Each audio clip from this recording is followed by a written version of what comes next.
अधितिष्ठति स्वर्यस्य च केवलं तस्मै ज्येष्ठाय ब्रह्मणे नमः। तस्मै ज्येष्ठाय ब्रह्मणे नमः। ओम शांति शांति शांति। ओम సత్యప్రకాశం ఆధ్యాత్మిక సత్సంగానికి వచ్చేసినటువంటి వారందరికీ నమస్తే, స్వాగతం, సుస్వాగతం. వరలక్ష్మి అమ్మగారు, మీరు అడిగినటువంటి ప్రశ్నకు సమాధానం దయానంద సరస్వతి గృహాశ్రమ ప్రకరణం నిత్యకర్మ ఆరంభంలో చెప్తున్నాడు. 4 గంటలకు బ్రహ్మముహూర్తంలో 3 నుంచి 6 బ్రహ్మముహూర్తం కాబట్టి మీరు 4 గంటలకు లేచి ఒక కోసు 2 కోసులు ఎంత వీలైతే అంత ఏకాంత అడవి ప్రదేశంలోకి వెళ్ళి, మీరు అడిగారు కదా పొద్దున్నే భ్రమణం చేయమంటారు, పొద్దున్నే జపం చేయమంటారు, పొద్దున్నే సంధ్యోపాసన చేయమంటారు, పొద్దున్నే అగ్నిహోత్రం చేయమంటారు అని చెప్పేసి దానికి సమాధానం దయానంద సరస్వతి చెప్పినటువంటిది. మనం తొందరగా లేస్తే ఇవన్నీ అవుతాయి. 4 గంటలకు లేచి ఒక కోసు 2 కోసులు నడవాలి. అక్కడ ఏకాంత ప్రదేశంలో ధ్యానం చేసుకోవాలి. ధ్యానం చేసుకొని మళ్ళీ ఇంటికి వచ్చేసి అగ్నిహోత్రం చేయాలి. సంధ్యోపాసన అగ్నిహోత్రం చేసుకోవడం. ఈ యొక్క వేద మంత్రం ప్రకారం మరి నిన్న ఆ మంత్రం పెడతానని చెప్పాను. మరి వేరే వాళ్ళు వచ్చారు ఆశ్రమానికి, వారి కారణంగా వారితోటి కాలం గడిచిపోయింది. ఆ వేద మంత్రం ఈరోజు నేను చూపించడానికి ప్రయత్నం చేస్తాను. బ్రహ్మ ముహూర్తంలో లేచినటువంటి వారు ఎవరైతే ఉంటారో నిత్యాగ్నిహోత్ర వ్రతం చేసేటువంటి వారు అగ్నిహోత్ర సంయోగానికి యజ్ఞశాలకు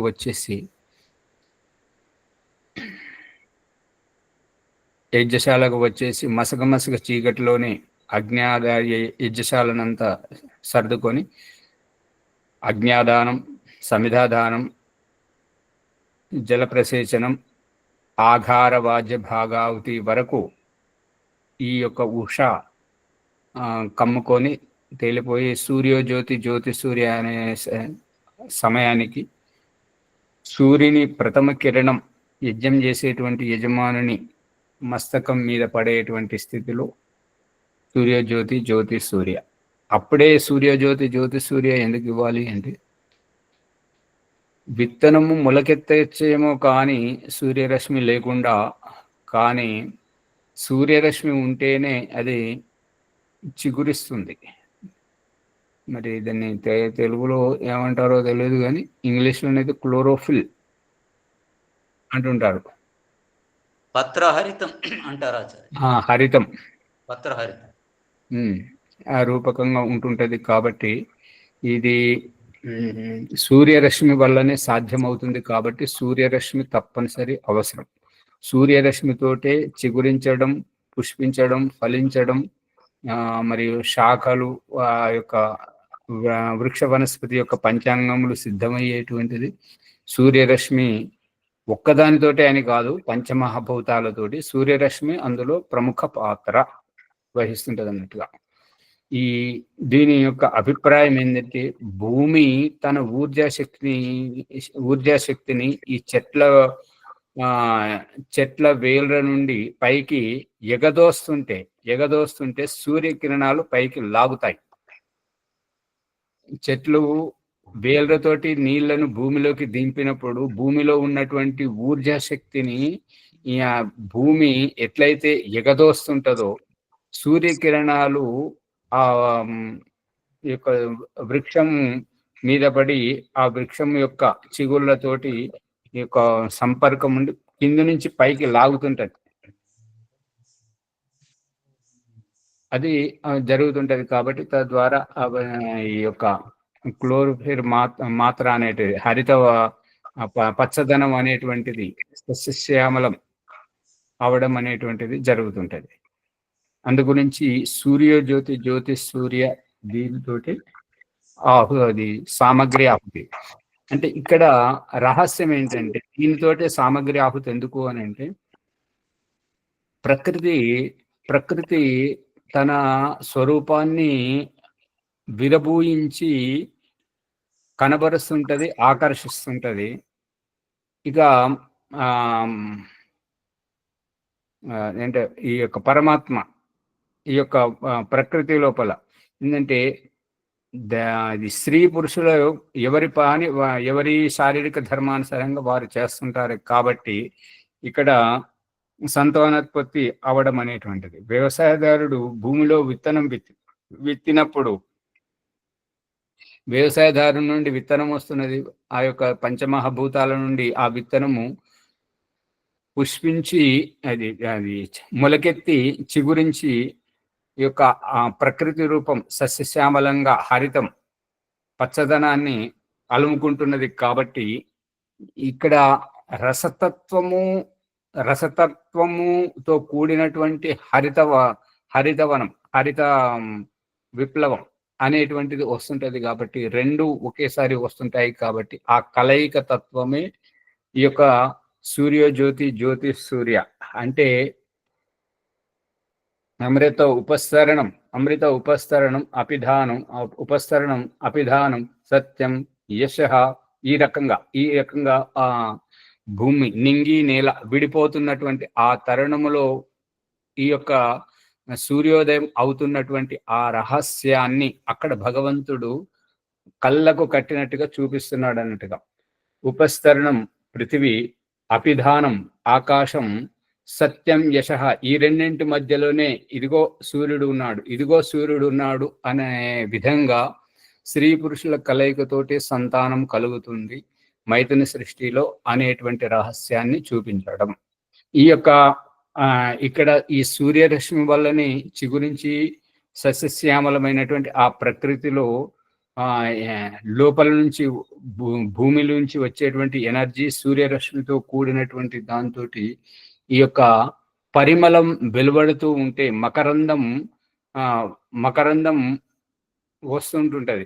పువ్వులోంచి వస్తున్నప్పుడు తుమ్మెదలు ఆ యొక్క తేనెటీగల వాటితోటి ఈ చెట్టు మీద కూర్చున్నాయి, ఆ చెట్టు మీదకి, ఆ చెట్టు మీద కూర్చున్నాయి, ఈ చెట్టు మీదకి, మొగ చెట్టు మీదకి వెళ్ళి ఆ పుప్పరేణువులు ఈ ఆడ చెట్టు మీదకి వెళ్ళి ఇక్కడ ఈ తేనెటీగల ద్వారా పరపరాగ సంపర్కం జరగడం చేత ఈ వృక్షం అనేటువంటిది ప్రతిఫలించడం, దాని వృక్ష సంతతిని అనేటువంటిది ముందుకు నడిపించేటువంటిది విత్తనాన్ని ఉత్పత్తి చేయడం అనేటువంటిది జరుగుతుంటది.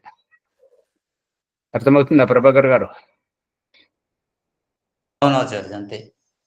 అందుకని ఇదంతా ఒకదానితోటి ఒకటి మనం చెప్పుకోలేకపోతే, మనం తెలుసుకోలేకపోతే అది మనం మిడిమిడి జ్ఞానం కానీ ఇది అంతా చాలా లోతైనటువంటి విజ్ఞానం ఉన్నది అగ్నిహోత్రంలో అనేటువంటిది అభిప్రాయం. ఇంకేమైనా సందేహాలు ఉంటే అడగండి, ఇదే ప్రకరణంలో అయిపోతుంటాయి. ఓం ఆచార్య, హాజీ. ఇప్పుడు అది మీరు అన్నారు కదా, పరపరాగ సంపర్కం జరిగితేనే ఫలాలు వస్తాయని. మరి ఆ పరపరాగ సంపర్కం జరిగేది ఇతర ప్రాణుల వల్ల కదా. అదే కదా, క్రిములు, కీటకాలు, తుమ్మెదలు వాటి వల్లనే కదా, పక్షుల వల్ల. అదే అని ఓం ప్రకాష్ కూడా అదే చెప్పాడు స్వామి. దాని వల్లనే జరుగుతుంది. ఈ వృక్షాలు ఒకదానికొకటి వచ్చి కలవలేవు కాబట్టి, స్థిరముగా ఉన్నవి కాబట్టి వాటికి ఇతరుల చేత కల్పింపజేయడం ఇది ఈశ్వరుని యొక్క లీల. పక్షుల చేత గుడ్లు పెట్టించడం, పశువుల చేత మనుషుల చేత గర్భాధానం గావింపజేయడం, మరియు ఈ వృక్షాలకేమో వృక్ష వనస్పతికేమో ఈ తుమ్మెదలు, ఈ యొక్క తేనెటీగలు వాటి చేత ఇక్కడ. అయితే మరి పుష్పించి ఫలించే వాటికి ఆ విధంగా అర్థమైంది. కానీ కొన్ని వృక్షాలు పూలే పువ్వు కదా, మరి పూలు పూయకుండానే ఫలాలు ఇస్తున్నాయి, వాటి సంగతి ఇట్లా. పనస చెట్టు ఉన్నది, అది ఇంత పెద్ద పండిస్తుంది, దాని పువ్వులు పూయది. తర్వాత ఇంకా కొన్ని చెట్లు ఉన్నాయి, అవి అసలు పూలు పూయవు, కాయలు ఇస్తాయి. వాటి ఎట్లా? వాటికి అంతరార్థం ఏంటిది? అది ఇప్పుడు పనస చెట్టు అయితే అది చిగురించేటప్పుడు చూడండి మునిగారు, అది దాంట్లోంచే ఎక్కడైతే చిగురిస్తుంటుందో ఆ చిగురులోంచే కాయ వస్తుంటుంటది. ఆ కాయకు ముందు స్థితి చూడండి. పనస అయితే చెప్పగలను, ఇక్కడ చూస్తున్నాను కాబట్టి. మిగతా మరి ఇంకేదో చెప్తున్నారు కదా, అది మరి దాన్ని మేడి చెట్టు కూడా పూత ఉన్నదంట. మేడి మేడి చెట్టు కూడా పూత పూయదు. మేడి చెట్టు కూడా పిందెలే వస్తాయి. రాత్రిలో ఎప్పుడో వికసిస్తుంది అంటారు పెద్దలు. మేడిలో అది పువ్వు లోపలనే ఉంటది, అలా కీటకాలు ప్రవేశించి జరుపుతాయి దాంట్ లోపలనే. అది చూడండి ముని గారు, అది రహస్యం. దీన్ని పరీక్షించి చూడలేదు కాబట్టి దాని గురించి నేను చెప్పలేకపోతున్నాను. కానీ అది ఈశ్వరుని వ్యవస్థ మాత్రం. పనస చెట్టు కూడా పువ్వులు వస్తాయా?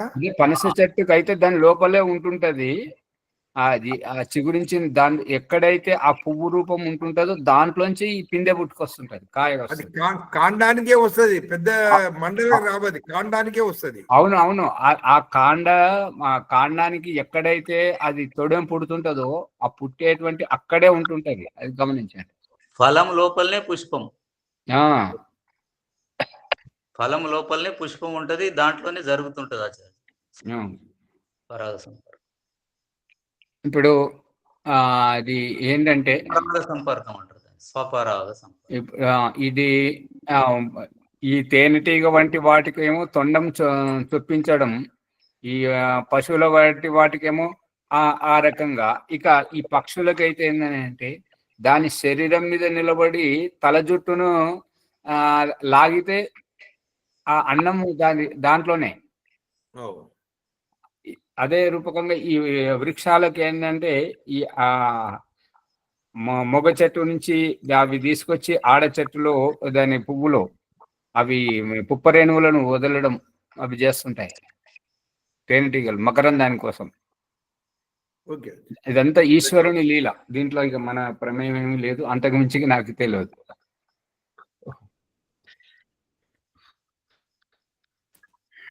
వృక్షాల్లో 2 రకాలు ఉంటాయి ఆచార్య, ఏకలింగ వృక్షాలు, ద్విలింగ వృక్షాలు. అవునవును. స్త్రీ పురుష పుష్పాలు ఒకే చెట్టు మీద ఉంటే, కొన్నిటికేమో వేరే వేరే చెట్ల మీద ఉంటాయి కొన్ని వృక్షాలు. అదే నాకు తెలియదు. ఎందుకంటే ఈశ్వరుని సృష్టి అది అనంతమైనటువంటిది. ఇంతే నాకు తెలిసింది, నేనే మొత్తం తెలుసుకున్నాను అనేదానికి ఏమీ లేదు. ఎంత లోతుకు వెళ్తే ఇంకా అది ఉంటుంది. ఒడ్లు కూడా ఆడ ఒడ్లు మగ ఒడ్లు అని ఇట్లా పక్క పక్క వేస్తారు, అవి ఇట్లా రాల్పుతారు అన్నట్లు. పుప్పొడి రాల్పినప్పుడు అవి క్రాస్ అయ్యి ఒడ్లు కూడా వస్తాయి. వరి పంట పండుతుంది. ఆడ ఒడ్లు మగ ఒడ్లు అని వేస్తారు. ఇది నేను జీవితంలో మొదటిసారి వింటున్నాను. నిన్న ఒక ప్రసంగంలో ఈ రాయకూరి క్యాంపు నుంచి మురళి గారు అంటున్నది ఏంటంటే, మీరు ప్రతిదానికి ఇట్లా ఈ భూతద్దంలో పెట్టి చూసినట్టుగా లోతుగా వెళ్ళొద్దు, అన్ని చేస్తే మళ్ళీ మిగతా వాళ్ళు అంత ఇబ్బంది పడతారని చెప్పేసి అట్లా నన్నేమో ఆపుతున్నారు. మరి మీరేమో నాకు ఊహకు అందని విషయాలు కూడా మీరు తీసుకొచ్చి చూపిస్తున్నారు. అది గడ్లే కాదు, అన్ని విత్తనాలు ఉంటాయి. ఈ ఫ్యాక్టరీల వాళ్ళు విత్తనాలు తయారు చేసేటోళ్ళు ఒక 5 ఆడ వేస్తారు, 1 మొగదేస్తారు, వరుసలు అట్లా పండిస్తారు. ఇంకా అది నాకు తెలియదు. సంపర్కం జరుగుతుంది పక్షుల ద్వారా. వృక్షాలలో అయితే 2 రకాలు ఉంటాయి. నేను పశువుల దగ్గరికి వెళ్ళాను. ఆ వ్యవసాయంలో నాగలి దున్నడము, ఆ విత్తనాలు వేయడం వరకే గాని అందులో ఆడది అని మగది అని అవి ఆ అవగాహన నాకు లేదు, నాకు చెప్పలేదు, నాకు తెలియదు విషయం. సరే, ఇప్పుడు మన ప్రకరణలోకి వెళితే దేనిలో నైపుణ్యం ఉన్నాడు వాళ్ళు దాని గురించి బయటికి వస్తున్నారు. అంటే పనస గాని ఇంకా వేరే మర్రి, మేడి ఇలాంటివన్నీ అవి పుష్పం అంతరంగా ఉంటుంది ఆచార్య. పైకి మర్రికైతే కనబడుతుంది కదా, పుష్పం ఏమి ఉండదు కదా ఆచార్య, అది మామూలుగా మేడిగానే. మర్రి రాగికి చూడండి. ఇప్పుడు సత్యార్థ ప్రకాశం ప్రథమ సముల్లాసంలో 14వ పుట చూడండి.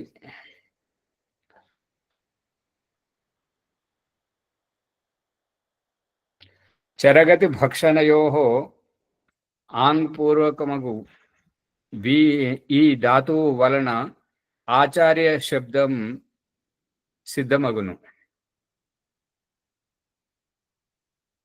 చరగతి, చరం అంటే నిరంతరంగా క్రియాశీలముగా, గతి సక్రియముగా ఉండడం. భక్షణయోః, భక్షణయోః అంటే ఆజీవిక నిమిత్తం, ఆజీవిక నిమిత్తం తినడానికి. ఆంగ్పూరకు ఈ యొక్క ధాతువు వలన ఈ ఆచార్య శబ్దము సిద్ధిస్తుంది. యహ ఆచారం గ్రాహయతి, ఆచారం గ్రాహయతి సర్వా విద్యా బోధయతి స ఆచార్య. అది గురుకులం నుండి ఓం ప్రకాష్తో పాటు విశ్వరూపం గారు కూడా గురుకులానికి వచ్చారనమాట. వచ్చి ఇక కొన్ని పరిస్థితుల వల్ల వాళ్ళు గురుకులం నుంచి ఇంటికి తిరిగి వచ్చి ఇక తన ప్రయత్నం ఏదో చేసి బిఎడ్ పూర్తి అయిపోయిన తర్వాత టీచర్ ఉద్యోగం వచ్చింది. వచ్చిన తర్వాత ఆ పాఠశాలకు పోయి వస్తుంటే, మీరు ఎవరికి చెప్తున్నారు అంటే ఎల్కేజీ యూకేజీ పిల్లలకి చెప్తున్నారు అన్నాడు. అంటే ఓం ప్రకాష్ ఏమన్నాడంటే, ఆ ఎల్కేజీ యూకేజీ పిల్లలకు వారికి మీరు ఏం చెప్పగలుగుతారు అని అంటే, వారికి చెప్పేది ఏముండదు, వాళ్ళతోటి మనం నేర్చుకునేది చాలా ఉంటుంది. ఆ విధంగా ఇప్పుడు ఓం ప్రకాష్ ఎన్నో రహస్యాలు చెప్తున్నాడు, ఇట్లా చెప్తున్నాడు అని చెప్పేసి యూట్యూబ్లో విన్న వారికి అందరికి అనిపిస్తుంది. కానీ ఇవాళ విషయం వస్తే ఓం ప్రకాష్ నేర్చుకోవాల్సినటువంటి పరిస్థితి వచ్చింది. అంటే ఇది ఈశ్వరుని యొక్క లీలలు ఇవన్నీ. అనంతమైనటువంటి వాడు కాబట్టి అతని యొక్క సృష్టి రహస్యం అనేటువంటిది అంతు చిక్కనిది. దీనివల్ల మరి తెలుసొస్తుందంటే ఏంటంటే అంతు చిక్కనిది.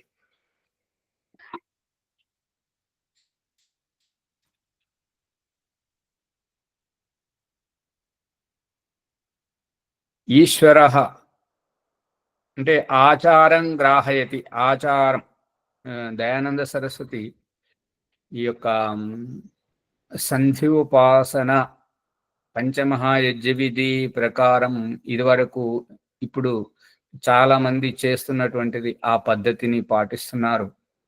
దాని నుంచి అది కాదు, ఇప్పుడు ఇది చెయ్యాలి, ఈ విధంగా చెయ్యాలి అనేటువంటి ప్రకరణంలో సంస్కార విధి, వేదారంభ సంస్కారం, అథర్వవేద, ఈ యొక్క బ్రహ్మచర్య సూక్తం వేదమంత్రం ఇస్తూ ప్రమాణపూర్వకంగా చూపిస్తూ ఆచార్య ఉపనయమానో బ్రహ్మచారిణం క్రణితే గర్భమంతః అనేటువంటి మంత్రానికి వ్యాఖ్యానంగా ఏం చెప్తున్నాడంటే, ఈ యొక్క బాలుడికి ఆచార్యుడు గృహాశ్రమ ప్రకరణంలో ఉన్నటువంటి సత్పురుషుల యొక్క ఆచార వ్యవహారాన్ని నేర్పించాలి అని చెప్తున్నాడు. 2 సార్లు చెప్పాడు. మళ్ళీ గృహాశ్రమం ప్రకరణలోకి వెళ్ళిన తర్వాత ఇక్కడ వేదారంభ సంస్కారంలో 2 సార్లు చెప్పినటువంటి దానిని అక్కడ చెప్తున్నటువంటిది ఏంటంటే సంధ్యోపాసన చేయాలి. ఆ యొక్క సంధ్యోపాసన ఈ క్రింది విధంగా ఇక్కడ ఏ రకంగానైతే నిర్దేశిస్తున్నామో ఆ రకంగా చేయాలి. ఈ యొక్క మంత్రాలకు అర్థములు మరియు ప్రమాణముల గురించి పంచమహాయజ్ఞ విధిలో చూడండి అని చెప్పాడు. అంటే ఆచారం అంటే ఈ యొక్క అగ్నిహోత్రం చేసేటువంటి వారు మరియు సంధ్యోపాసన చేసేటువంటి వారు దీనిని కర్మకాండ, ఇది వైదికము, మేము దయానందుని అనుయాయులము కాబట్టి చెయ్యాలి అని చేస్తున్నారే కానీ ఈ యొక్క సంధ్యోపాసన, అగ్నిహోత్రము వంటి పంచమహాయజ్ఞాల ద్వారా మనల్ని ఉద్ధరించుకుంటున్నాము, ఇది మన గురించి అనేటువంటి భావనతో చేయట్లేదు. అందు గురించి వాళ్ళు మార్పు చేసుకోవట్లేదు. పట్టుకుంటున్నారా? కర్మకాండ గురువు చెప్పాడు కాబట్టి చేయడం ఒకటి. ఆత్మోన్నతి ఇక్కడనే ప్రారంభమవుతుంది. అది గుర్తించిన వారు చేస్తారు. గుర్తించిన వారు ఏంటంటే ఈయనకు పని లేదు, ఏదో ఒకటి లేదు, మొదలు పెట్టండి ఓం ప్రకాష్ అనేటువంటిది ఓం ప్రకాష్ను దోషిగా నిరూపించి తాము సరైనటువంటి వారు, అందరు ఇదే చేస్తున్నారు అనేటువంటిది ఓం ప్రకాష్ని దోషిగా పెట్టి ఇతను లేనిదోటి ముందటేస్తున్నాడు అనేటువంటిది వాళ్ళు ఒక ఆరోపణ చేస్తున్నారు. కానీ వాస్తవం ఏంటి అనేటువంటిది అదే దానికే ఈ రహస్యాన్ని విప్పడానికి ప్రయత్నం చేయడం ఏంటంటే ఆర్య సమాజ సిద్ధాంతం దయానంద సరస్వతి చెప్పింది చేస్తున్నాం అనేటువంటిది. కానీ దయానంద సరస్వతి చెప్పిన దానికి ఇప్పుడు మన ఇంట్లోనే మనకు వ్యవహారాలు జరుగుతుంటాయి కదా, బాబు మంచిలు తీసుకురావడానికి ఆ పిల్లవాడు వెళ్తున్నప్పుడు ముందు ఇక్కడ ఇది కింద పడ్డది ఇది అని అంటాం. అంటే ఏది ముందు చేయాలి? పిల్లవాడు 2 పనులు చెప్పాము, ఏది చేయాలంటే అది తర్వాత కానీ ఇక్కడ అని అన్నప్పుడు ముందు కింద పడ్డదేదో తీయమని చెప్తున్నాం కదా, దాని వైపు అతని దృష్టి ఉంటుందా, లేదంటే ముందు మంచిలు తెచ్చిన తర్వాత తెస్తాడా? ఇప్పుడు పరిస్థితి ఏంటంటే చేసుకోలేడు పిల్లాడు, డబ్బు బాగున్నదని చెప్పేసి అన్ని పనులకు పని మనిషిని పెట్టుకున్నటువంటి ఆ వ్యక్తి అది నిద్ర లేపిన తర్వాత అది మంచిలు తీసుకురాపోరండి, మంచిలు తెచ్చినాడు. మంచిలు తెచ్చి తాగిన తర్వాత చుట్ట తాగాలని చుట్ట తీసుకురాలంటే చుట్ట తీసుకొచ్చినాక చుట్టది తెచ్చా, మరి నిప్పు ఎవరు తెస్తారంటే నిప్పు తీసుకురాలనుకున్నాను. నిప్పు తెచ్చి పెట్టగానే అతను తాగుతుంటే మళ్ళీ అతనికి దాహం వేసింది. దాహం కోసం ఆ పిల్లవాడు అటుపోతుంటే, పనివాడు అటుపోతుంటే ఇతను చుట్ట పీల్చేసరికి చుట్టగా కిందికి మీదికి ఇట్లా ఊగేసరికి ఆ చుట్ట మీద ఉన్న నిప్పు వచ్చి తోడ మీద పడింది. అరే కాలుతుంది అంటున్నాడు. పక్కన కూర్చున్న అతను అంటున్నాడు, కాలుతుంటే దాన్ని జరుపుకోవచ్చు కదంటే. నేనే జరుపుకుంటే వాడు ఎందుకున్నాడు, వాడికి జీతం ఎందుకు ఇవ్వాలి? ఆ పరిస్థితి వస్తుంది. జరుపుకోకపోతే కాలుతుంది, మరి కాల్పేసుకో, మరి ఏం చేస్తాను? మరి నాకు కాలొద్దని, నాకు ఇటువంటి ఇబ్బందులు కలగొద్దని నేను వాడిని పెట్టుకున్నాను. అంటే ఇప్పుడు ఏంటంటే ఆచార్జీ పరిపూర్ణ జ్ఞానమును ఇమ్మని అడుగుతారు, మనం చేస్తేనే కదా ప్రయత్నం వస్తుంది ఆచార్జీ, లేకపోతే వస్తుందా? చేయాలి, ప్రయత్నం చేయాలి కదా. ఇప్పుడు దాని గురించి ఇక్కడ చెప్పబడేది ఏంటంటే దయానంద సరస్వతి ఇతర గురువుల లాగా మనల్ని ఇప్పుడు హిందువులకు పట్టినటువంటి ఈ దుస్థితికి కారణం ఏమిటి అంటే వాళ్ళు రికార్డులు పెడుతున్నారు. తబలా వాయించడానికి అదే యంత్రం తయారు చేసుకున్నారు. అంటే కళాకారులకు పని లేదు, తబలా వాయించడానికి హార్మోనియం వాయించడానికి ఇక పని లేదు. అది ఒకటి పెట్టుకుంటే దానికి ఫిట్టింగ్ చేశారు. ఆ కరెంట్ మిషన్ బటన్ వేస్తే తబలా అదే కొడుతుంటుంది, హార్మోనియం అదే కొడుతుంటుంది, తాళాలు అదే కొడుతుంటుంది, అన్నీ అదే కొడుతుంటాయి. ఇక మంత్రాల గురించి రికార్డు పెడుతుంటారు. దీనివల్ల జరిగినటువంటిదే ఇప్పుడు హిందుత్వానికి అభిశాపంగా మారింది. ఇప్పుడు మళ్ళీ నూతన క్రాంతిగా తీసుకొస్తున్నది ఏంటంటే అన్ని గుళ్ళల్లో పురోహితులను నియమించాలి, కళాకారులకు అవకాశం ఇవ్వాలి. చలనము లేకపోతే ఈ రకంగా ఇతర మతాలు అనేటువంటి పాక్కుపోతున్నాయి. మన ఈ హిందూ ధర్మం దాన్ని మళ్ళీ పునరుద్ధరించాలి అని అంటే గురువులు కావాలి. ప్రతి గుడిలో గీత పారాయణం కానీ ఇంకా ఏ విగ్రహం అయితే ఉందో ఆ యొక్క విగ్రహం యొక్క మహాపురుషుని యొక్క జీవిత చరిత్ర చెప్పాలి అని చెప్పేసి వస్తున్నాయి లేదా శ్యామలయ్య గారు? వస్తున్నాయి ఆచార్య. వాళ్ళు పొద్దుగా లేవంతాడు లౌడ్ స్పీకర్ పెట్టి అల్లా అంటారు అన్నప్పుడు దేశం అంతా మనం ఎంత చేసినా ఏం సపోర్ట్ లేదు, మన సపోర్ట్ లేదు, వాళ్ళ సపోర్ట్ ఎక్కువ అయిపోతున్నారు. అదే వాళ్ళు చేస్తున్నారు కానీ వీళ్ళే చేయట్లేదు. కాబట్టి చెయ్యాలి అనేటువంటిది రహస్యం. అందుకే దయానంద సరస్సు ఏమన్నాడంటే ఈ రికార్డు మనం తయారు చేసుకోలేకుండా ఉండడానికి ఈ మార్పు చేయడం. రికార్డు మనం ఒక్కటే గురువుతో ఒక సందేశం వచ్చిందంటే దానికి తిరుగులేదు అన్నప్పుడు అది మనం రికార్డు చేసుకోగలం. కానీ ఇక్కడ దయానంద సరస్వతి అటువంటి దానికి అవకాశం లేకుండా ఇంకా చూడు ఏమేమి మార్పులు జరిగినాయి, ఎలా జరిగినాయి అనేటువంటి దానికి నువ్వు స్వయంగా చేయాలి. నీకు రికార్డు అవసరం లేదు. రికార్డు తోటి బుద్ధి జడమైపోతుంటది ఆచార్య. రికార్డు తోటి బుద్ధి జడమైపోతే అది వేరు పక్కన పెట్టండి. కానీ పరమాత్మనికి జపం చేసేది నువ్వా రికార్డింగా? అదే ఇప్పుడు అది అర్థం చేసుకోలేకనే కదా ఇప్పుడు ఈ హిందుత్వానికి ఈ దుస్థితి పట్టింది. అదే అని ఇప్పుడు ఆలస్యంగా గ్రహించారు మేధావులందరూ. గ్రహించి ఇప్పుడు ఆ రికార్డు స్థాయిని మొత్తం తుడిపేసి మళ్ళీ అందరికి పురోహితులను పండితులను నియమించాలి, వారికి గౌరవ వేతనం ఇవ్వాలి అని చెప్పేసి అంత ప్రభుత్వం నిర్ణయాలు తీసుకుంటుంది కదా. అవునవును. అయితే ఇక్కడ దయానంద సరస్వతి ఆచారం, మా సత్పురుషుల యొక్క ఆచారాన్ని ఈ పిల్లవాడికి నేర్పించాలి. ఆ సత్పురుషుల ఆచారం ఏమున్నది అంటే సంధ్యోపాసనది, పంచమహేజ్యాలు. ఇదే ఇప్పుడు ఓం ప్రకాష్ చెప్తున్నటువంటిది.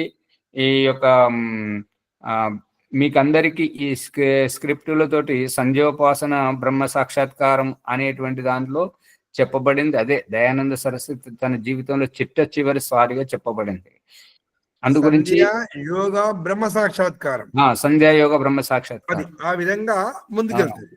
అందుకని అందరూ దీనినే పాటించడానికి ప్రయత్నం చేయండి. ఇక ఎవరైతే వినిపించుకోకుండా అన్ని పుస్తకాలలో ఉన్నది, ఇది ఎవరు చేస్తలేరు, ఏ పండితులు చేస్తలేరు, ఎవరు చెప్తలేరు అని ఎవరైతే అనుకుంటారో, ఎవరైనా ఇప్పుడు నరేంద్ర మోదీ గారు వచ్చిన తర్వాత నోట్ల రద్దు గురించి ఎన్నోసార్లు ప్రస్తావన వచ్చినా ఎవరు చేయలేకపోయారు సాహసం. నరేంద్ర మోదీ గారు వచ్చేసి చేసేసారు. అటువంటి ఎవరైనా గొప్ప పండితులు వచ్చినప్పుడు ఇదంతా ఊడ్చుకపోతుంది. వీళ్ళకు యజ్ఞ పద్ధతి సరి అయినటువంటిది కాదు, సంధ్యోపాసన సరి అయినటువంటిది కాదు. అటువంటి దుస్థితి మళ్ళీ రాకూడదు అని చెప్పేసి ఓం ప్రకాష్ ఒక చిన్న ప్రయత్నం చేస్తున్నాడు. దీనికి మీ అందరి సహకారం ఉంటే మనమంతా దయానంద అనుయాయులమై ఉంటాం, మనకు ఎటువంటి ఇబ్బంది ఉండదు. అగ్నిహోత్రం ద్వారా పరమాత్మని పూజ జరుగుతుంది, వాస్తవమే. పరద్రవ్యం ద్వారా జరుగుతుంది. కానీ బ్రహ్మయజ్ఞము సంధ్య ద్వారా తనకు తానుగా పరమాత్మని తర్పణ జరుగుతుంది, అది తెలుసుకోవాలా. అదే ఇది ఓం ప్రకాష్ చెప్పినటువంటిది వేదంలో ఉన్నటువంటి దాన్ని కొంచెం కొంచెం మిడిమిడి జ్ఞానంగా ఇప్పుడిప్పుడు గ్రహిస్తున్నాడు ఓం ప్రకాష్. ఏంటంటే అగ్నిహోత్రము కర్మకాండము కాదు, కర్మకాండం దృష్టితో చేసేటువంటి వారు చేయకపోతే మంచిది. భగవంతుడు చూపిస్తున్నటువంటిది, దయానంద సరస్వతి మన చేత ఆచరింపజేస్తున్నటువంటిది ఏంటంటే అగ్నిహోత్రం ఒక దర్పణం వంటిది. అగ్నిహోత్ర ప్రక్రియలను చేసుకుంటూ మన జీవితంలో జరిగేటువంటి తప్పిదములను సవరించుకోవడం ద్వారా మనం గొప్ప వాళ్ళం అవుతాం అనేటువంటిది సందేశం. అగ్నిహోత్రం అది ఏంటంటే అగ్నిహోత్రం ద్వారా దివ్యమానవ నిర్మాణం మొత్తం దాని రహస్యం అంతా వస్తున్నది. ఇది మీకు సాహిత్యం మరి ముద్రణ చేయడానికైతే నా దగ్గర ఉన్నాయి, దాదాపు 10-12 పుస్తకాలు ఉన్నాయి. మరి అది ముద్రణ అయినప్పుడు ఈ రహస్యం అంతా బయటకు వస్తుంటది. కాబట్టి ఉదయం లేవడం ఇది అంత వ్యక్తి నిర్మాణం అన్నట్ల, వ్యక్తి నిర్మాణం తోటే వ్యక్తి నిర్మాణం. ఇంత పొద్దుగా లేవడము, శుద్ధి చేసుకోవడము అన్ని ఆ విధంగా చాలా మంది లేజీగా ఉంటారు. దాని టైం సమయం మాటల్లో గడిచిపోతుంది. ఇవాళ సమయం అంతా అయిపోయాయి. ఓం ఆచార్యజీ, అగ్నిహోత్రాన్ని జ్ఞానకాండంగా చెప్పుకోవచ్చా? జ్ఞానకాండము వ్యక్తిత్వ వికాసం, వ్యక్తిత్వ వికాసం. సరే సరే. పర్సనాలిటీ డెవలప్మెంట్ అని ఇంగ్లీష్ లో అంటారు కదా. అవును. అక్కడ ఆత్మోద్ధారణే ఇంకా ఏమైనా అనండి. ఇప్పుడు శ్యామలయ్య గారు అంటున్నారు కదా, పొద్దున్న లేవడం ఏంటి? లేవటం అంటే మన వ్యక్తిత్వ వికాసం గురించే.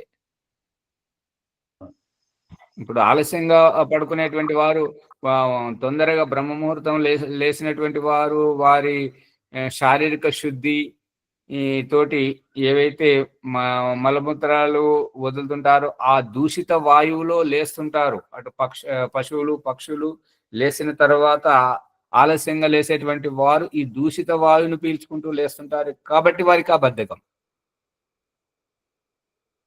ఆధ్యాత్మికంలో ఉండేటువంటి వారు బ్రహ్మ ముహూర్తంలో ముందుగా లేస్తుంటారు కాబట్టి వీరికి స్ఫూర్తి. అంతే తేడా. ధన్యవాదాలు. గ్రహిస్తున్నారా అమ్మగారు?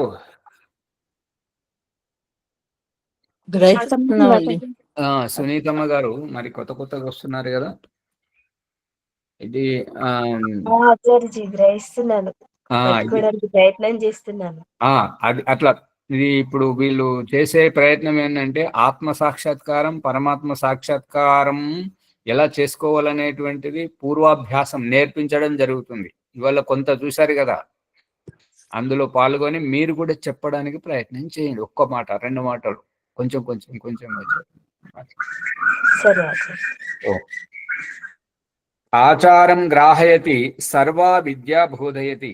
ఆచారం గ్రహింపజేస్తూ అన్ని విద్యలు బోధించేటువంటి వారు ఎవరైతే ఉంటారో స ఆచార్య, అతడు ఆచార్యుడు అనబడతాడు. ఆ ఆచార్యుడు ఎవరు అంటే ఈశ్వరుడు. దీనినే పతంజలి మహర్షి యోగ దర్శనంలో చెప్తుంటాడు ఏంటంటే స గురుహు కాలేన అనవచ్చేదాత్ పూర్వేషామపి గురువు. అతడు గురువులకే గురువు, అతడు కాలంతో నశించేవాడు కాదు. అందుకని ఆచార్యులకే ఆచార్యుడు ఈ యొక్క పరమేశ్వరుడు. సత్య ఆచారమును గ్రహింపజేయువాడు సర్వ విద్యల ప్రాప్తికి హేతువునై సర్వ విద్యలను ప్రాప్తింపజేయువాడు అగుటచే పరమేశ్వరుని నామము ఆచార్యుడు. అన్ని విద్యలను బోధింపజేసేటువంటి వాడు, సత్య ఆచారమును గ్రహింపజేసేటువంటి వాడు, సర్వ విద్యల ప్రాప్తికి కారణమైనటువంటి సర్వ విద్యలను ప్రాప్తింపజేయువాడు అగుట వలన పరమేశ్వరునికి ఆచార్యుడని పేరు. గ్రీ శబ్దే, ఈ ధాతువు వలన గురు శబ్దం ఏర్పడినది. యో ధర్మాన్ శబ్దాన్ గృణాతి ఉపదిశతి స గురు. గ్రీ శబ్దంతో గురు శబ్దం ఏర్పడింది. దాని అర్థం ఏంటంటే ఎవరైతే ధర్మ్యాన్ శబ్దాన్, ధర్మ్య శబ్దములు ఏవైతే ఉంటాయో, ధర్మ్యం అంటే ధర్మం, ధర్మి అంటే ఆత్మ, ధర్మం అంటే కర్తవ్యం.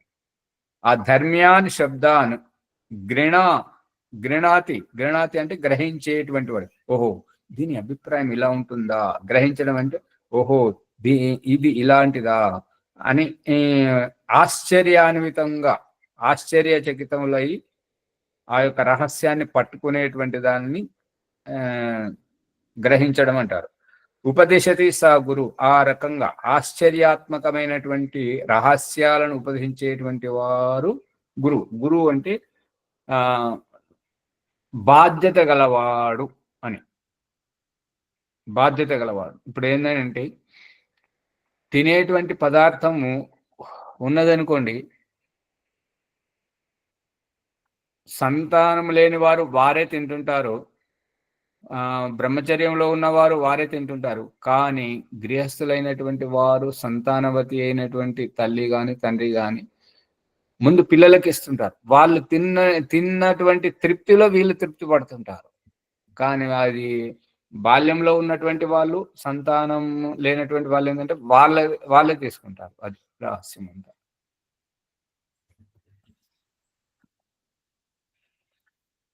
అలాగే గురువు ఏదైనా రహస్యం వస్తేనేమో ఇది అమ్మో ఇంత పెద్ద రహస్యం. ఇప్పుడు ఏంటంటే దూతనాడి ఒకటి, ఇంకొకటి చికిత్స ఎటువంటిది అంటే వ్యవహారంతోటే చికిత్స చేసేటువంటి కొన్ని చికిత్స పద్ధతులు ఉన్నాయి. ఆ పద్ధతి ఇతరులకు చెప్తే వాళ్ళు కూడా నా తెలివైన వారై నాకు పోటీ పడతారని చెప్పేసి ఈ రహస్యాలను చెప్పకుండా ఉండేటువంటి వారు అన్నీ ఏదైతే ఉన్నది ఉన్నట్టుగా ఏమాత్రం దాపరికం లేకుండా చెప్పడం. అందుకే ఈ ఓం ప్రకాష్ దగ్గర ఉన్నటువంటి దానికి చాలా మంది భయపడుతుంటారు. ఇతను ఏదైనా ఎప్పుడు నోరు తెరిస్తే గర్భాధానం అంటుంటాడు, ఇట్లా అంటుంటాడు అని చెప్పేసి ఏదైతే మూలంలోకి తీసుకెళ్లి చెప్తున్నది అనేది వాళ్ళు గ్రహించరు. ఏంటంటే ఇది అశ్లీలంగా అనిపిస్తుంటది, అది అవ్యావహారికంగా అనిపిస్తున్నది, అట్లా భావించి దూరం ఉంటున్నారు కొంతమంది. పట్టుకుంటున్నారా లేదా? రంగం కావాలి అంటే మరి ఆలోచన చేస్తేనే కదండి మీకు ఆ, తెలిసేది. మరి కదండి అని మీరు అంటున్నారు, మురళి గారు అంటారు. అదే నేనటి ప్రకరణలో వారు ఏమంటున్నారంటే మీరు ప్రతిదీ భూతత్వంలో పెట్టినట్టు లోతుగా వెళ్తే వారి మిగతా వాళ్ళంతా ఇబ్బంది పడతారని. లోతుగా వెళ్తేనే ఆచార్యులు ఇంకోసారి ఆలోచింపజేసేది. అందరూ పై పైన వెళ్తా ఉంటుంటే ఇంకా లోపలికి వెళ్ళేది ఎప్పుడు? సా ఏషా పూర్వేషామపి గురు కాలైన అనవచ్చేదాత్. దయానంద సరస్వతి కూడా అదే సూత్రాన్ని ఆదర్శంగా తీసుకొని ఇక్కడ చెప్తున్నాడు. సా ఏష, ఆ పరమేశ్వరుడు ఇతడే, పూర్వేషమపి గురువు, పూర్వ గురువులకు గురువులకే గురువైనటువంటి అతడు, కాలేన అనవచ్చేదాత్, అతడు భూత భవిష్యత్ వర్తమానం అనేటువంటి ఈ కాలంతో కాలగ్రాసము కాడు. కాలము అతన్ని అది అసలు అతని దరిదాపులోకి కూడా వెళ్ళదు. అతడు త్రికాలాతీతుడు. సత్యధర్మ ప్రతిపాదకములకు వేదములను ఉపదేశించువాడై సృష్టికి ప్రారంభమున అగ్ని, వాయువు, ఆదిత్యుడు, అంగిరసుడు అను ఋషులకు, బ్రహ్మ మొదలకు గురువులకును గురువై ఎన్నడును నాశనము చెందని వాడు. కావున పరమేశ్వరునికి గురువు అని నామము. ఇబ్బంది అంటే ఆచార్య మరి ఆ దిశలో వాళ్ళు లేరు కాబట్టి వాళ్ళకి ఇబ్బంది అనిపిస్తుంది. సత్యం తెలుసుకోవాలంటే చెప్పవలసి వస్తుంది. ఓం ఆచార్య. అదేనమ్మా, ఇప్పుడు ఏంటి అది వాస్తవం ఏంటంటే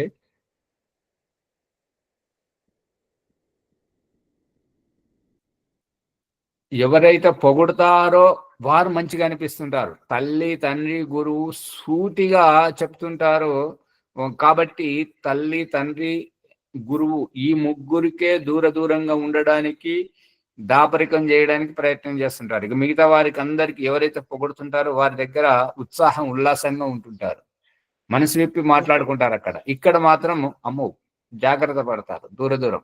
ఏం లేదు ఆచార్య, వీరు ముగ్గురు కొట్టి చెప్తారు కదా, కొట్టి సరైన దారిలో పెడతారు కదా. కొట్టి చెప్పడం అంటే ఏంటంటే ఈ ముగ్గురికి మన వ్యక్తిత్వ వికాసం, మనం బాగుపడాలనేటువంటి ఉద్దేశమే ఉంటుంది తప్ప మనల్ని కించపరచాలని, మన మనసు నొప్పించాలనేటువంటిది వాళ్ళకు ఉండదు. అది గ్రహించిన వారు గొప్పవారు అవుతారు. ఆచార్య, ఇంకో విషయం, సత్యం కఠోరంగానే ఉంటది ఆచార్య. అదే కఠోరంగా అంటే సూటిగా ఉంటది, కఠోరంగానే కంటే సూటిగా ఉంటది, అంతే. సూటిగా ఉంటది. ఓం ఆచార్య, జీర్ణించుకోవాలి కదా ఆచార్య, సత్యాన్ని జీర్ణించుకోవాలి కదా. అదే ఆ జీర్ణమైన వారికి చావు లేదమ్మా. ఇప్పుడు భగవంతుడు కూడా చూపిస్తుంది ఏంటంటే, నువ్వు తినేటువంటి అన్నం నీకు జీర్ణం అయితే నువ్వు శక్తి వస్తుంటది, బలం వస్తుంటుంటది. జీర్ణించుకోలేకపోతే తిన్న తర్వాత వెంటనే మోషన్కి వెళ్ళిపోతున్నారు, దొడ్డికి వెళ్తున్నారు అనుకోండి, అంటే తిన్నది వంట పట్టట్లేదు కాబట్టి బలహీనపడడం చూపిస్తున్నాడు కదా. ఓం నమస్తే. ఆచార్య ఓంప్రకాష్ గారికి ధన్యవాదములు. సత్య ప్రకాశము జ్ఞానగంగా ఆధ్యాత్మిక విద్య ప్రతినిత్యం మనము 5 నుంచి 6 గంటల వరకు చేస్తున్నాము, వింటున్నాము. విశేషముగా గురు శబ్దానికి, గురువు అంటే ఎవరు, తల్లి, తండ్రి, గురువులను ఏ విధంగా అర్థం చేసుకోవాలి, తర్వాత ఆచార్యుడు అనే పదానికి లోతైనటువంటి అర్థం, పరమాత్మ ఆచార్యుడు, ఆచార్యాన్ని బోధించేవారు అని చాలా రకాలుగా వారి ప్రవచనం మనం తెలుసుకున్నాము. ఈ ఎపిసోడ్ను లైక్ చేయండి, షేర్ చేయండి, సబ్స్క్రైబ్ చేయండి, పక్కన ఉన్న గంట సింబల్ గట్టిగా నొక్కండి. 1-2 సార్లు వినిపించాలి ప్రార్థన. ఈరోజు వైదిక సంధ్యోపాసన ప్రణవమని ఎవరైనా ఉన్నారా? నేనే చేయాలయ్యా? నేను చెప్తానండి. వేరే వాళ్ళ పేరు చెప్తాననుకో, వాళ్ళకి అవకాశం పోతాన ఉద్దేశంతో నేను ముందుగా అడుగుతున్నాను. నేను చెప్తాను.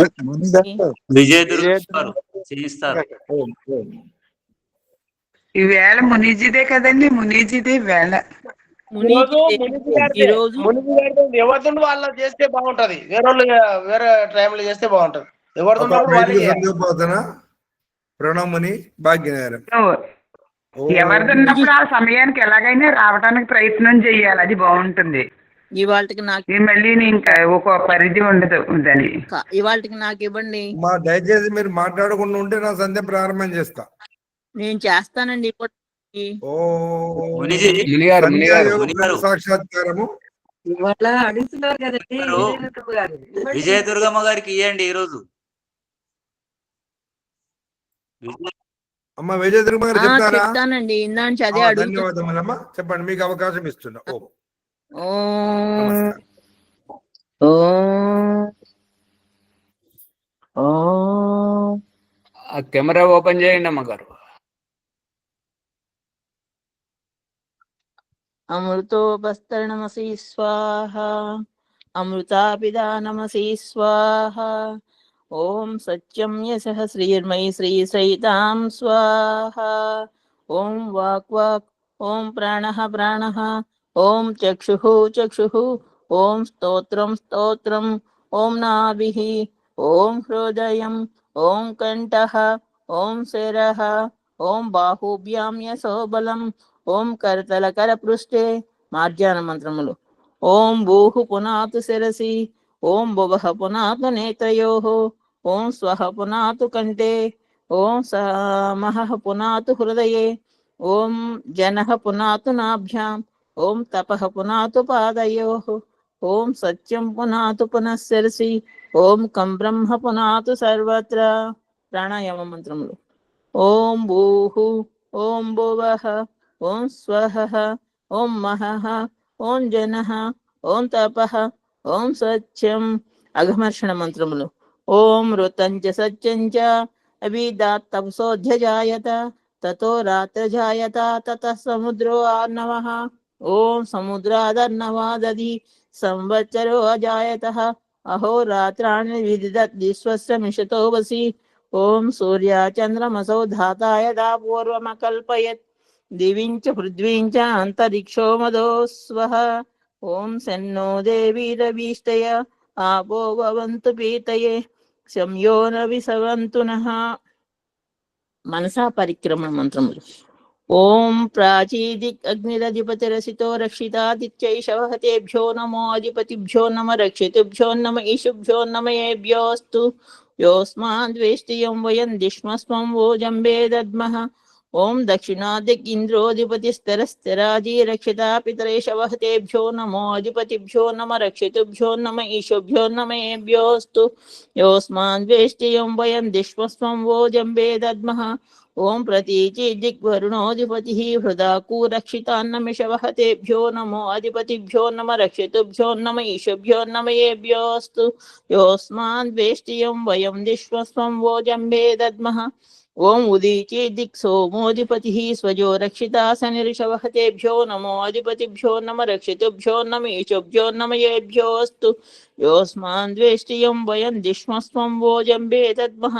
ఓం ధ్రువాదిక్ విష్ణురధిపతిః కల్మాషాగ్రీవో విరుధ ఈశవః, తేభ్యో నమో అధిపతిభ్యో నమ రక్షితుభ్యో నమ ఈశుభ్యో నమ ఏభ్యోస్తు. యోస్మాద్వేష్టియం వయం దిష్మస్వం వోజంబే దద్మః. ఓం ఊర్ధ్వాదిక్ బృహస్పతిః అధిపతి స్విత్రో రక్షితా వర్షమిషవః, తేభ్యో నమో అధిపతిభ్యో నమ రక్షితుభ్యో నమ ఈశుభ్యో నమ ఏభ్యోస్తు. యోస్మాద్వేష్టియం వయం దిష్మస్వం వోజంబే దద్మః. ఉపస్థాన మంత్రములు. ఓం జాతవేదసే సునవామ సోమమరాతి యతో నిదహాతి వేదః, సనః పర్షదతి దుర్గాణి విశ్వానావేవ సింధుః దురితత్యాగ్నిః. ఓం చిత్రం దేవానాముదగాదనీకం చక్షుర్మిత్రస్య వరుణస్యాగ్నేః, ఆప్రాజ్యావా పృథివీ అంతరిక్షం సూర్యా ఆత్మా జగతస్తు షష్ఠః. ఉజ్జుతం జాత వేదసం దేవం వహంతి కేతవః, దృశ్యే విశ్వాయ సూర్యం ఉద్వయం తమసస్పరిస్వః, పశ్యంత ఉత్తరం దేవం దేవత్ర సూర్యమగన్మజ్యోతిరుత్తమం. తచ్చక్షుర్దేవహితం పురస్తాచక్రముచ్చరత్, పశ్యేమ శరదశతం జీవేమ శరదశతం శృణుయామ శరదశతం పబ్రవామ శరదశతం అదీనాస్యామ శరదశతం భూయచ్చ శరదశతాత్. ఓం సన్నో దేవీరవీష్టయ ఆపో భవంతు పీతయే, శమ్యోరవిస్రవంతు నః. ఓం భూర్భువః స్వః తత్సవితుర్వరేణ్యం భర్గో దేవస్య ధీమహి ధియో యో నః ప్రచోదయాత్.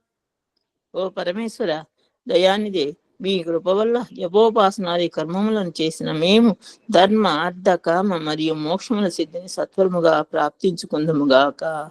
ఓం నమ శంభవాయ చ మయోభవాయ చ నమ శంకరాయ చ మయస్కరాయ చ నమ శివాయ చ శివతరాయ చ. పునరాచరణ మంత్రం. ఓం శన్నో దేవీరభీష్టయ ఆపో భవంతు పీతయే సంయోరవిశ్రవంతు నః.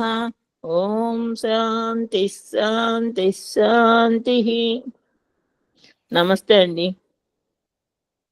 అమ్మగారు పరిగెత్తాల్సిన పని లేదు, నేను మీకు స్క్రిప్ట్ పెట్టాను కదా. కొద్దిగా వేగంగా ఏం పర్వాలేదమ్మా, కొద్దిగా మెల్ల చెప్తే ఇంకా బాగుండేది. చాలా బాగా చెప్పారు. ఎప్పుడు ధైర్య సాహస లక్ష్యం అని చెప్పి తెలిసిపోయింది అందరికి. అందరు కూడా ఆ విధంగా ప్రయత్నం చేస్తారని నేను ఆశిస్తున్నాను. ఆచార్య శాంతిపాట్ గారు, ఎప్పుడు చెప్పినా ఒక్క మంత్రానికి అర్థం చెప్పడానికి ప్రయత్నం చేయండి అమ్మగారు. ఏదైనా ఒక మంత్రం. ఇంకోటి ఆచార్య, ఎవరిది ఉంటే వాళ్ళే చేస్తే బాగుంటది, ఎందుకంటే కన్ఫ్యూజ్ అవుతుంది. మనము చేసుకున్న అట్లయితే తప్పు అవుతుంది. అట్లయితే ముందు గారిదే ఉండే.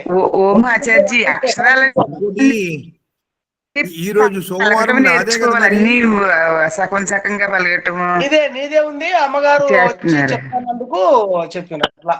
కాబట్టి దయచేసి అందరు కూడా ఎవరిని వాళ్ళే. పర్వాలేదు. ఎవరికి ఏ రోజు ఉందో ఆ రోజు అందరూ సిద్ధమైతే ఇక రెండో వాళ్ళకి అవకాశం ఉండదు కదా. శాంతిరంతరిక్షం శాంతి, పృథివీ శాంతి, ఆపా శాంతి, ఓషధే శాంతి, వనస్పతే శాంతిర్విశ్వే దేవా శాంతి, బ్రహ్మ శాంతి, సర్వం శాంతి. శాంతిరేవ శాంతి సామా శాంతిరేది. ఓం శాంతి శాంతి శాంతి. నమస్తే ఆచార్య. శ్రీభో నమో నమః. అందరికి నమస్కారం.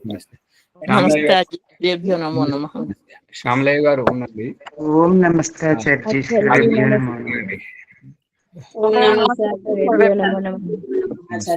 నమస్తే.